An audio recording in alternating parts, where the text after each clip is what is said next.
There are loads of videos on the YouTubes comparing smartphone cameras. So for example, you might find one that compares a Galaxy S10 against a Pixel 4. Or maybe they take this year's smartphone and compare it against last year's. Now all these videos are great, really enjoyable, and I've watched tons of them. But they're not really that realistic, are they? I mean, after all, us mere mortals probably have a smartphone that we bought 2, 3, even 4 years ago. So what would be a great camera test is to take a smartphone that you probably own and to compare it to a smartphone of today. Are the cameras really that much better? Right, I've come somewhere appropriate to take some pictures, and while I just have a look around for some shots to take, let's take a look at the spec of the 3 smartphones that I'll be trying out today. First up is the iPhone 6s Plus. This is the 5.5-inch device from 2015. It has a front-facing camera of 5 megapixels that we won't be testing today. It's capable of 720p HD video. But we'll be testing the rear camera, which is an f2.2. It's capable of 4K video at 30 frames per second, although we're going to be testing the camera, which is 12 megapixels. Next up is the iPhone 7 from 2016. This has a rear camera of 12 megapixels, capable of 4K video at 30 frames per second. The camera has an f1.8 aperture. Now, the front-facing camera we won't be testing today, but that is 7 megapixels at f2.2. And now we have the 2019 iPhone 11 Pro Max. Now the rear cameras on this are also 12 megapixels and f1.8 with optical image stabilization on the wide angle and the telephoto, but not on the ultra-wide lens. This is capable of 4K video recording at 24, 30 or even 60 frames per second, and a slow motion video, which we haven't mentioned up till now, can even do that at 240 frames per second at 1080p. Now the front-facing camera we won't be testing today, but that is also 12 megapixels at f2.2. Now I must point out that the iPhone 11 that I'm using doesn't have the Deep Fusion upgrade that's coming in 13.2. So by the time you watch this, Deep Fusion might be out there, and that could make a bit of a difference. But of course we're expecting the 11 to be the best of the bunch anyway.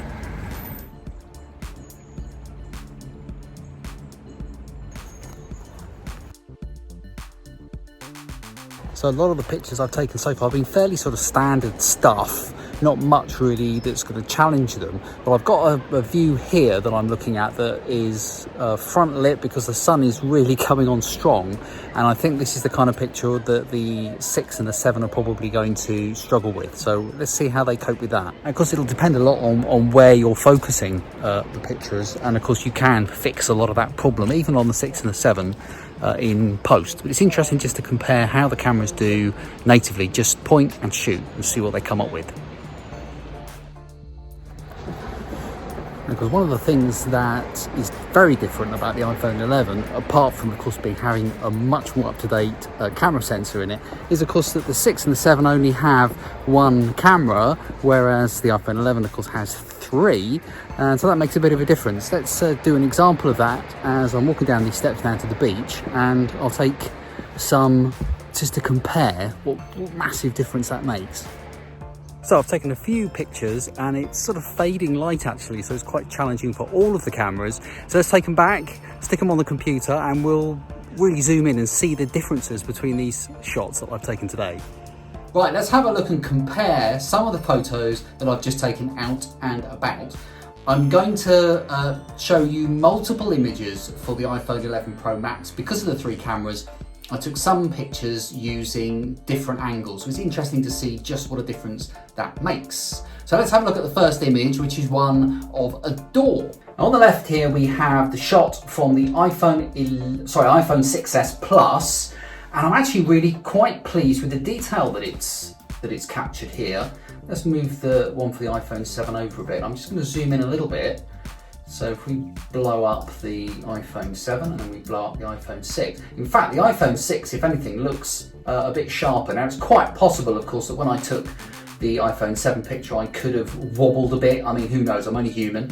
Let's have a look at the detail on the steps. And it certainly looks a lot sharper on the 6s Plus. The thing about the 6s Plus, of course, it is only a year older than the iPhone 7, and there wasn't a huge amount of difference between the cameras perhaps in those two. But certainly looking here at the detail, the iPhone 7 looks a bit blown out maybe. But as I said, it could very well have been because I slightly moved, slightly wobbled. This is not a scientific test. Perhaps the sun could have come out a little bit brighter just at the moment that I took the iPhone 7 picture. But I mean, you know, let's face it, I'm being overcritical here. If you zoom out, they actually look quite nice, both of them. I'm not really going to criticise either of those pictures. Let's have a look at the benchmark really, which is the iPhone 11 Pro Max. And it's picked up a lot of really good detail here in both the shadow and the highlights. If I zoom in, the sharpness actually is terrific. It's picked up everything here really nicely, and yeah, hasn't blown out anything at all. If I'm moving down to the steps here, it all looks very nice and sharp. And let's just zoom back out again. Yeah, I mean, obviously we'd expect that to be the better picture, but the other two are none too shabby. So that's not bad. Let's have a look at our next picture. This is one of a tree, and I don't know if I actually no, I didn't take one with the iPhone 7 for some reason. I think I was juggling phones. So we're just going to compare this one with the iPhone 6s Plus and the Pro Max. Now, this is, I took a couple of different shots with the Pro Max, so let's open that up as well. Okay, so let's have a look. This is probably comparable, these two. So again, the detail really from the iPhone 6s and the compared to the benchmark, the iPhone 11 Pro Max, it's not really that much different. If you look at this, and this is a big monitor, they both look okay. They both look fine. The iPhone 6s Plus, a 4-year-old phone, it looks pretty good to me. Let's just zoom in and see whether I just need new glasses. So if we zoom in here and have a look, yeah, some of the detail here on the tree, it's come out very nicely, and it's also picked up the wispy clouds up there in the sky. Let's have a look. Those sort of vapor trails, aren't they, from the planes? Now, perhaps those vapor trails have been picked up a lot clearer on the iPhone 11 Pro Max, which you probably expect. And again, the detail perhaps a lot sharper in the leaves, and the colours are picked up a bit brighter, as you'd expect. Surprising, actually, how much different the colour of those windows is in the background. That's noticeably different between the iPhone 11 and the iPhone 6s Plus. But if it's picked up the colours here on the flowers, again, there's slight differences on here, but you'd probably expect that. So let's just zoom that back out. And again, if you're having a look at it, really, considering this one on the left is a 4-year-old iPhone, a 4-year-old camera, I don't think it's that bad, really. Let's just have a look at, I had one other shot from the iPhone 11 Pro Max using one of the other lenses on the camera. And you can see, obviously, we pulled up a bit more detail here from the outside. But generally, it's got slightly distorted maybe on that lens. But again, looks very nice. Okay, let's have a look at our next picture. This is some bushes. Now, I have got an iPhone 7 one here. So let's open the iPhone 7. And I've got a couple from the iPhone 11. So let's have a look here. And the differences between the iPhone 6s Plus and the iPhone 7, not massively different as you might expect. In fact, if I was going to pick one out of those two, probably the 6s Plus again. Looks maybe slightly brighter, but maybe if I'm looking at some detail on the stonework here, the iPhone 7 maybe just takes it here. It's certainly none too shabby. A bit sharper maybe in the background. I'm looking on the of the grass on the iPhone 6s Plus. Let's bring up the two shots, similar shots that I took with the iPhone 11. Now, what I did here was to use portrait mode on one of them, which is that one there, which we'll have a look at in a moment. But let's have a look at the one just taken normally. And if we compare that with the iPhone 6, then again, yes, you can see it is a sharper image, of course it is, but it's actually none too bad. It's not too bad at all. It looks pretty good to me. Let's have a look at the iPhone 7 picture. Have I got that there somewhere still? Yes, I have. I've got the iPhone 7 picture, and there we are. Again, the iPhone 7, I'm pretty pleased with that actually. I think the iPhone 7 picture is not bad at all. Compared to the iPhone 11. I think it's definitely holding its own.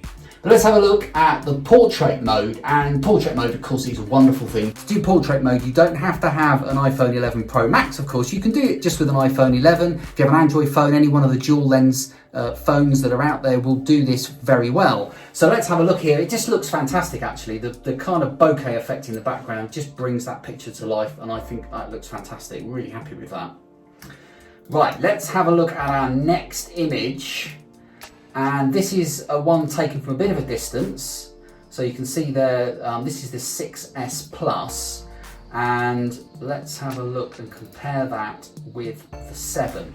So both of these, not dissimilar. Again, I would say that the 6S Plus perhaps picking up a bit darker maybe and than the 7, but the detail there is probably fine. I'd say the 6S Plus is probably just picking up a little bit more detail. Perhaps again the 7 is showing things a bit lighter maybe.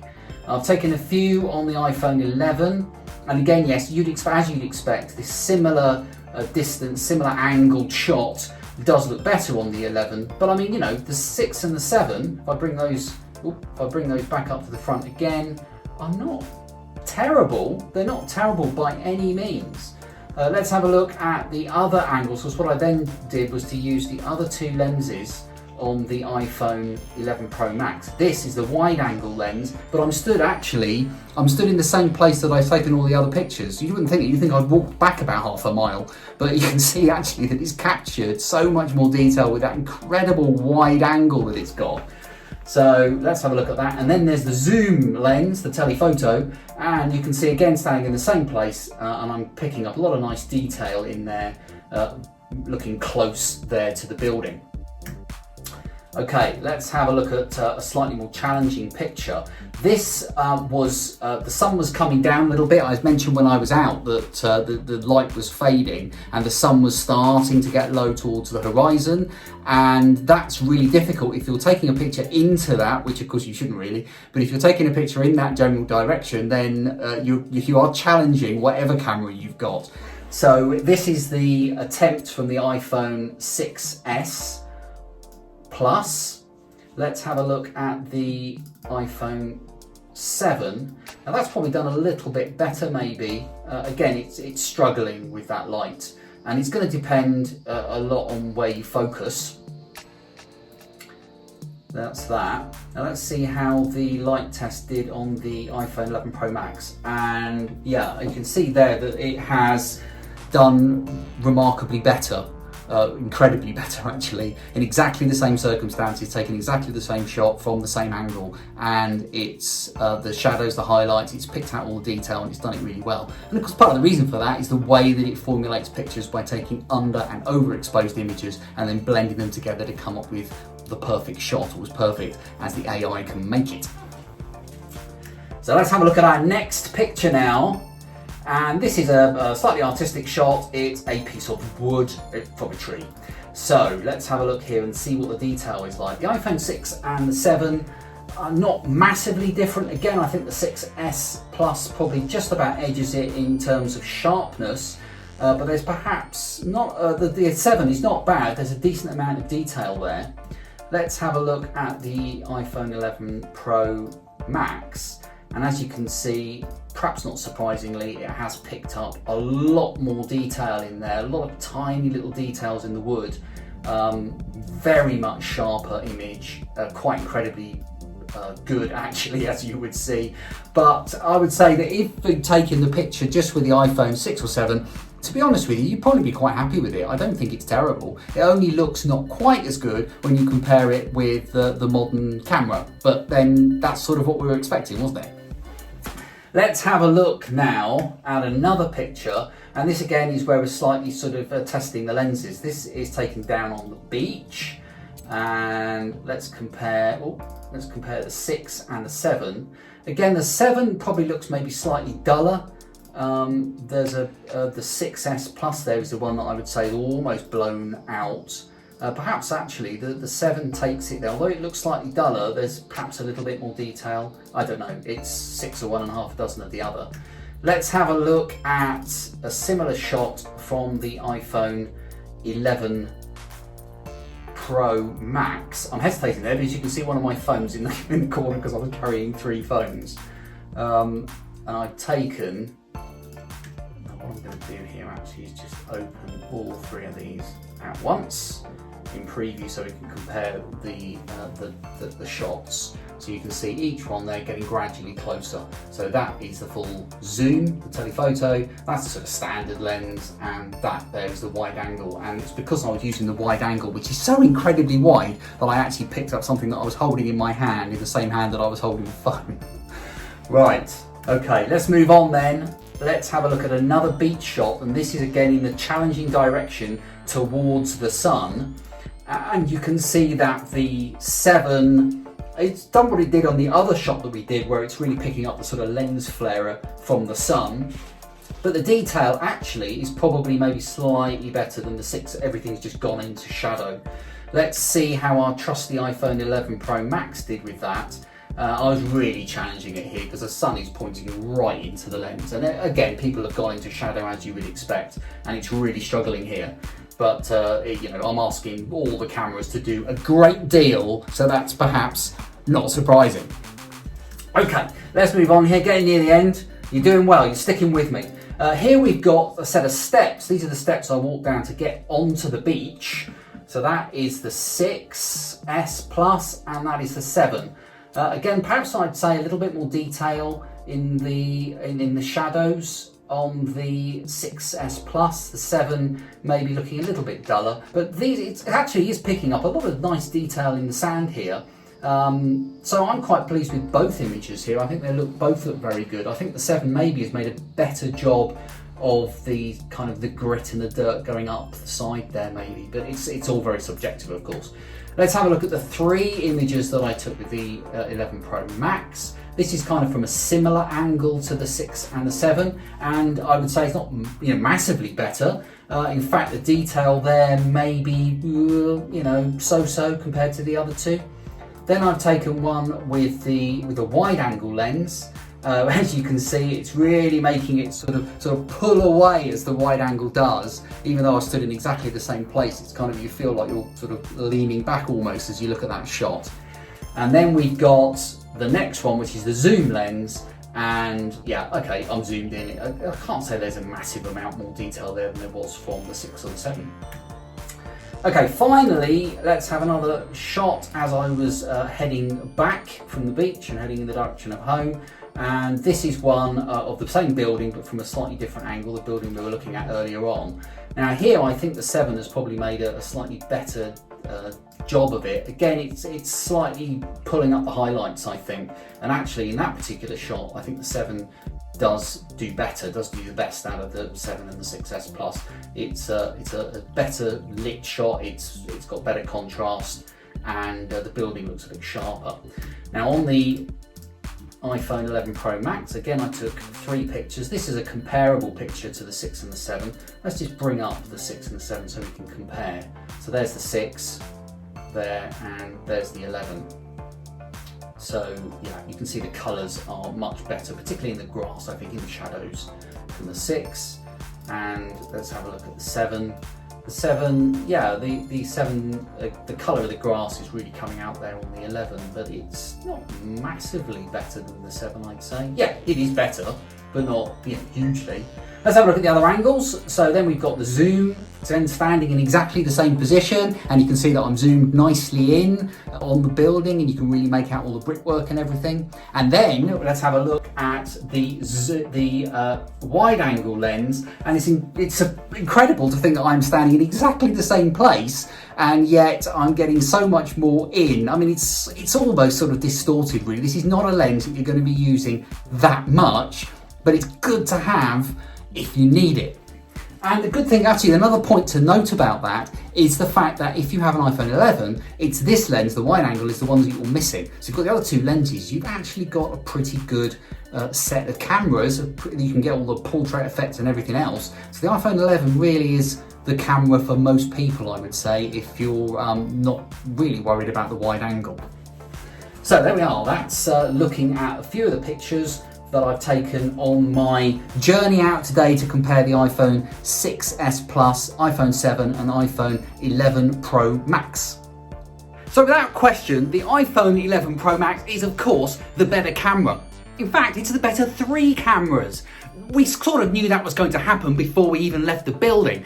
But it's surprising just how good those old smartphone pictures really are. If you're packing an iPhone 7 or iPhone 6, or one of the Android phones from a similar time frame, 2015, 16, 17, the pictures that you will be taking will probably be fine.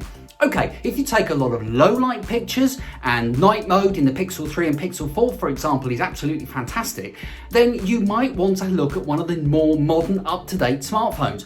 There's no doubt that the jump from the 10S to the 11 in the iPhone range has been a monumental increase in quality for the camera. However, if you're just taking the odd snap out and about, the phone that you probably have right now is going to be good enough. Thanks so much for watching. If you like this video, don't forget to hit that like button. And if you haven't already, please subscribe and hit the notification bell to find out when there's more rambly tech just like this. Thanks so much for watching. I'll catch you next time.